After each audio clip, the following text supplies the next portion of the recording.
Ano nga yung valid?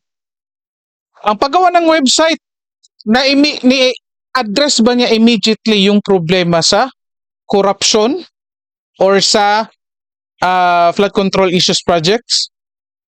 Tanong natin.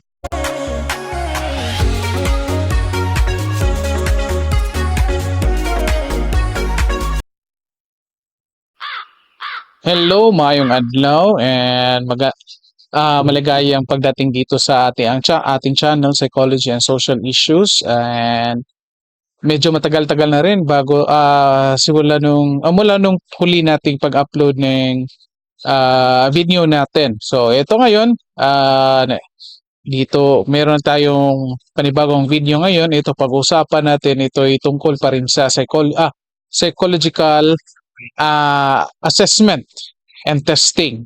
Okay? Ito, napag-usapan na natin dati. Ito ay tungkol sa considerations of a good test. So, i-share ko muna yung PowerPoint ko sa inyo.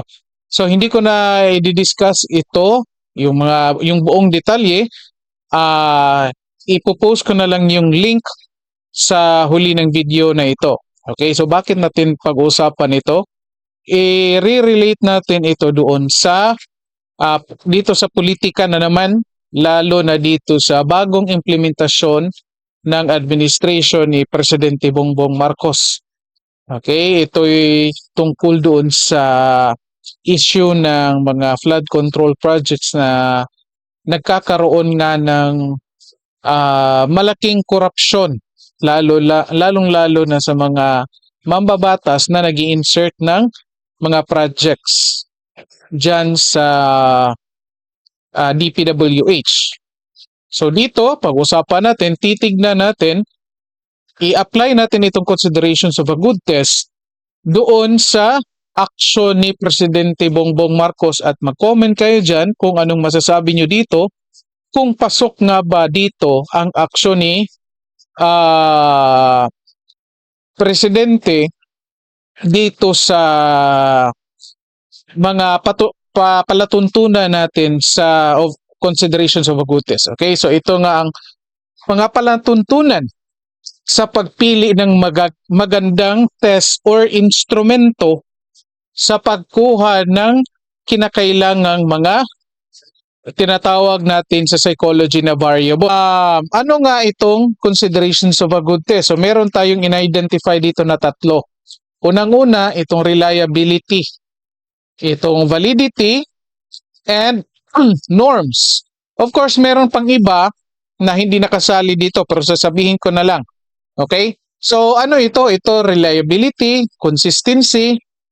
Una, mabilisan lang kasi nga, diniscuss ko na ito last time. So, balikan nyo na lang yung link na nasa huling video natin. Ano yung reliability? A simple explanation ng reliability, yung consistency. Okay, consistent siya, meaning kung gagamitin mo yung instrumento ngayon, bukas, sa susunod na taon, sa susunod na buwan, or 5 years after, yung instrumento ay magbibigay pa rin ng the same na informasyon. Okay? Validity, kung valid, kung tama nga ba yung kinukuhang informasyon. So balikan natin yung example. Kung gusto mo ng personality test, yung instrumento dapat ay nagbibigay nga ba ng informasyon patungkol sa personality ng isang tao. Ito, simplified example pa.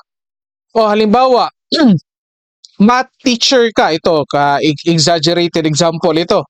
Math teacher ka. So gusto mong malaman kung yung mga estudyante mo ay naintindihan kung anong addition at subtraction. Di ba? Pero, ang ginamit mong test ay tungkol sa English. Okay?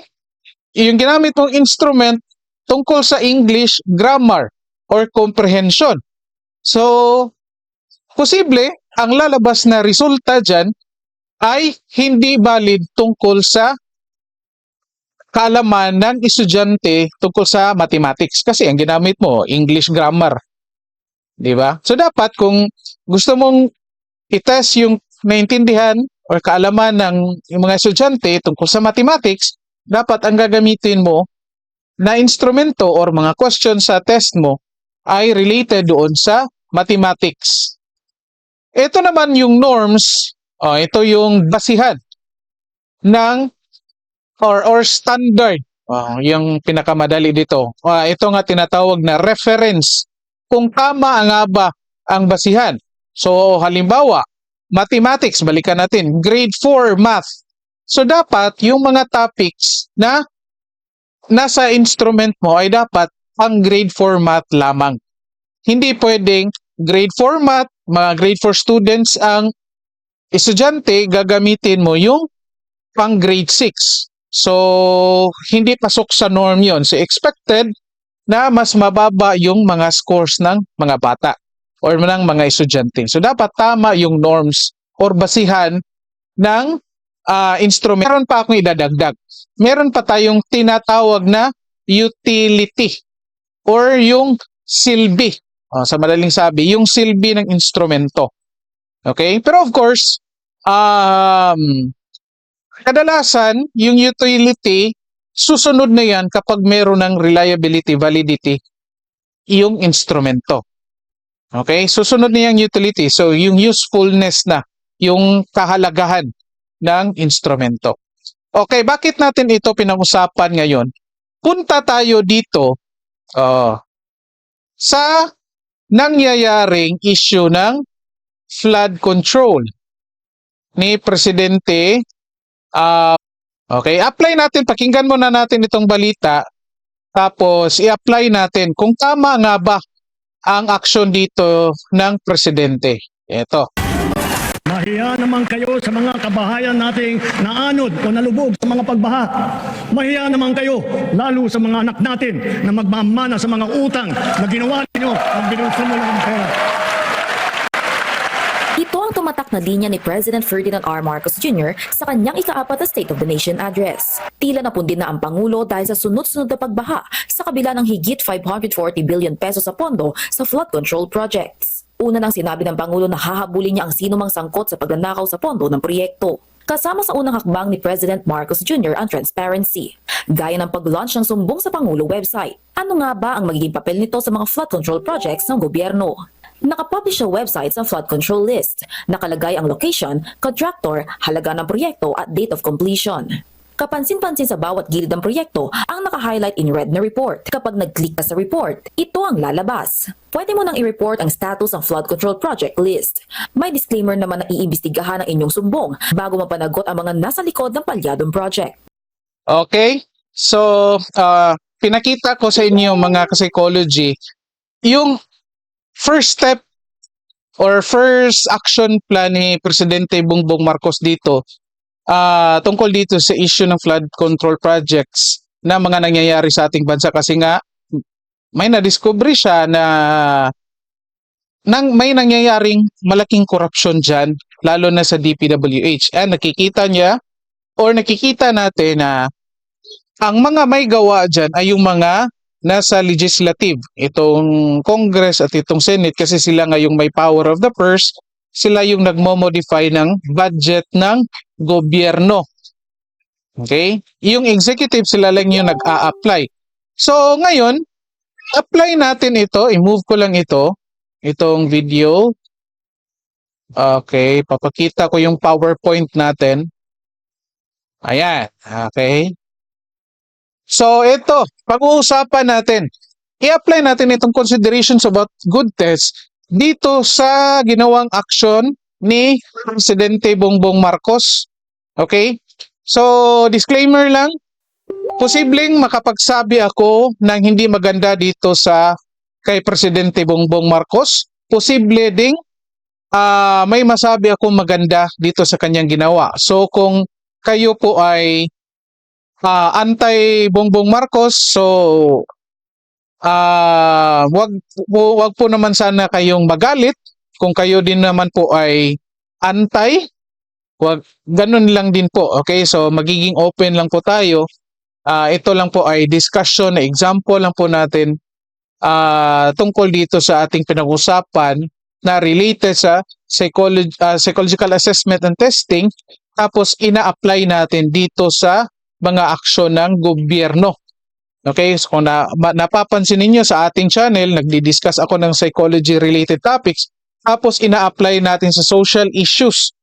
And kadalasan nating ina-applyan ay yung mga nangyayari sa politika, mga ginagawa ng gobyerno. Minsan meron tayong mga ina-applyan, lalong-lalo na sa pamilya, sa relationship, at sa iba pa, kasi nga social issues. So again, sana po maging open kayo. Okay? So ito, umpisahan natin sa reliability. Nagkakaroon ang issue dito, mga ka-psychology, ay flood control projects na palpak, corruption, okay? Palpak, corruption. Yan yung main concern niya. So, paano i-address? Yan yung katanungan.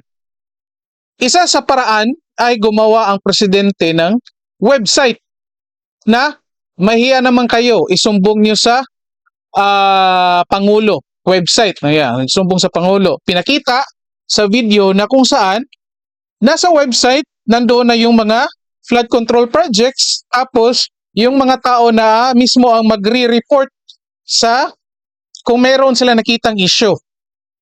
Okay? So, tanong natin, itong website na ito na kung saan yung mga taong pwedeng magsumbong kung may problema ba sa projects or wala, tanong natin, reliable nga ba? Makatotohanan nga ba? Okay? Makatotohanan, consistent nga ba ito? Reliability lang muna tayo. Consistent nga ba? Ibig sabihin, tanong natin, kung lahat ng mga taong makakita ng proyekto na yan, the same nga ba yung magiging report na makukuha natin? Okay? Or, yung presidente, kapag binisita niya yung website na yan, the same information nga ba ang makukuha niyang report dyan?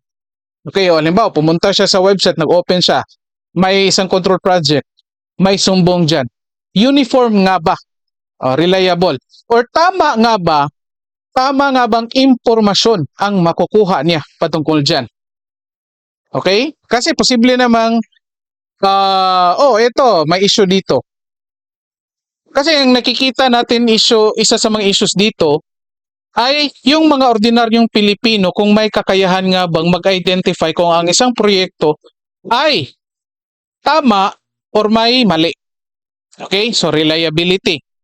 So, tanong natin, itong website na ito, reliable nga bang basihan sa pagkuha ng information kung meron nga bang issue sa mga flood control projects ng gobyerno? Comment nyo dyan mga ka-psychology. Kung anong sagot ninyo? Yes or no? Well, para sa akin, I might say yes. Na posible kasi pag open mo, maraming sumbong. Punta na tayo dito sa valid or validity. Valid nga ba itong aksyon na ito ng Pangulo, itong paggawa niya ng website? In terms of validity, kung again, balikan natin yung issue dito, yung target ng Pangulo na i-address yung corruption, i-address yung mga issue sa control projects. Ang action niya ay paggawa ng website. Valid nga ba itong action niya sa pag-address doon? Okay? So, ano nga yung valid? Ang paggawa ng website, address ba niya immediately yung problema sa corruption or sa flood control issues projects? Tanong natin. Ha? I-comment nyo dyan kung anong sagot ninyo. Anong mga nangyayari dito sa website? Nagsusumbong? Anong action? Pinakita kanina? May disclaimer. Anong disclaimer? Pag may sumbong, tinitignan, tapos iimbestigahan. So, honestly, ang nakikita ko dito mga ka-psychology, in terms of validity, itong paggawa ng website ni Presidente ay hindi ito nakatutulong or nag-a-address doon sa gusto niyang ma-resolve na issue, which is corruption at yung mga flood issue sa mga flood control projects na mga palpak. Okay? hindi valid para sa akin. Nakikita kong hindi valid itong paggawa niya ng website para sagot doon sa address ng issue ng corruption at flood control projects ng mga palpak. Okay? Posible, parte lang ito. Okay? So, parte lang ito. Pero mga kababayan, mga ka-psychology,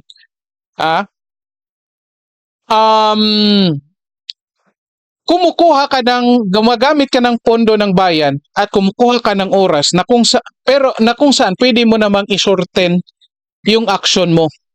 Kasi nga, naghihintay ka pa ng report tapos iimbestigahan mo.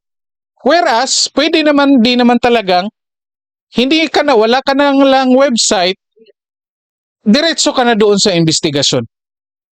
Diba?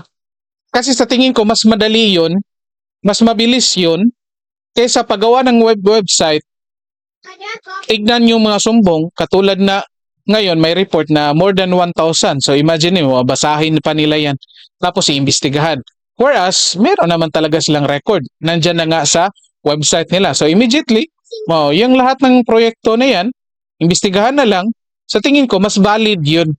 Kasi ma-identify mo talaga yung issue. So norms, ano yung basihan dito? Reference sa pag-identify ng action ni Presidente na paggawa ng website. Unfortunately, wala akong nakikitang basihan dito. Okay? So unless kung ang basihan lang natin yung pagpa-increase ng trust rating ng Presidente, yun, posible itong action na ito ay fitting doon sa pagpapataas ng kanyang rating. Pero basihan sa pag-address ng corruption at flood control projects or flood control projects tapos gumawa ka ng website, honestly, wala akong nakikitang basihan na yan ay isa o reference para sa isang magandang action sa paglaban sa corruption at sa flood control projects. In fact, nakikita ko nga na posibleng i-filter yan ng kung sino mang nagbabasa dyan. So, i-filter kung halimbawa may kakilala sila dito na inireport, so posibleng hindi nila tatalakayin yan at yung iba na lang. Posible nga. Compared mo doon sa talagang magkanda ka ng investigasyon, i-focus mo yung lahat ng resources mo doon sa investigasyon, mas reliable, mas valid, at pasok pa sa norms kasi yun naman talaga ang ginagawa ng mga ahensya ng gobyerno. Kung sa tingin nila may nakikita silang mga anomalya, immediately anong gagawin? Investigasyon naman. Hindi gumagawa ng website. 'Di ba? So i-comment niyo diyan mga ka-psychology and social issues. So I hope na mayroon kayong natutunan dito sa mga pinag-usapan natin. At sana naintindihan po natin lahat itong in-explain natin. So again, considerations of a good test, pwede po itong i-apply kahit saan, kahit anong topic. Hindi lang ito sa psychology, mga psychology and social issues. So maraming salamat sa lahat. Magkita-kita po tayo ulit. At of course, huwag kalimutang mag-comment kung anong masasabi nyo dito. Huwag kalimutang mag-thumbs up kung mayroon kayong nagustuhan sa ating video. Huwag rin kalimutan mag-thumbs down kung sa tingin nyo hindi nyo nagustuhan ang video. At comment na rin kung ano yung parte na nagustuhan nyo at hindi nyo nagustuhan para pwede nating i-improve.